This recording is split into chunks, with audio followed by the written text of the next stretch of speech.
Supreme court में मंगलवार को वक्फ संशोधन कानून 2025 को लेकर सुनवाई हुई, जहां वक्फ बाय यूजर का अहम मुद्दा सामने आया। कोर्ट ने इसे लेकर सरकार का रुख जानना चाहा। इस पर सीजेआई संजीव खन्ना की अध्यक्षता वाली बेंच ने केंद्र सरकार से दो टुक लहजे में कहा कि ऐसी संपत्तियों को डी नोटिफाई नहीं किया जाए।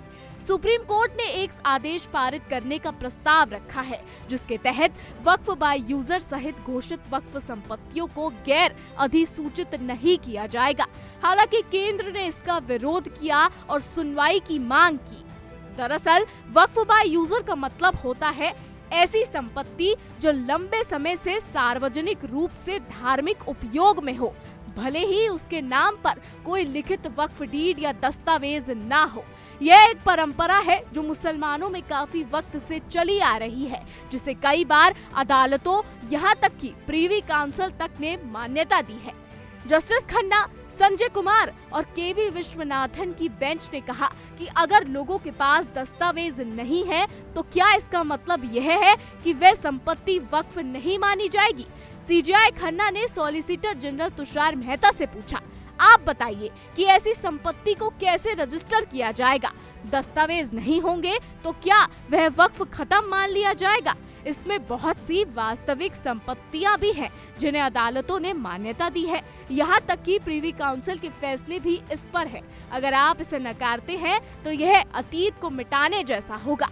सुनवाई के दौरान बेंच ने ये भी कहा कि कोई भी विधायकी किसी अदालती फैसले या आदेश को शून्य घोषित नहीं कर सकती। वह केवल उस पर आधारित नए कानून बना सकती है। इस पर तुषार मेहता ने जवाब दिया कि कई मुसलमान खुद नहीं चाहते कि उन पर वक्फ एक्ट लागू हो। बेंच ने इस पर पलटकर सवाल किया, क्या आप अब यह कह रहे हैं कि मुसलमानों को भी हिंदू बंदोबस्ती बोर्ड के तहत लाना चाहेंगे? ये बात साफ साफ कहिए। सुप्रीम कोर्ट ने दो टुक कहा, आप अतीत को फिर से नहीं लिख सकते। अगर कोई संपत्ति 100-200 साल से वक्फ के तौर पर इस्तेमाल हो रही है तो वक्फ बोर्ड उसे अचानक अपने कब्जे में नहीं ले सकता।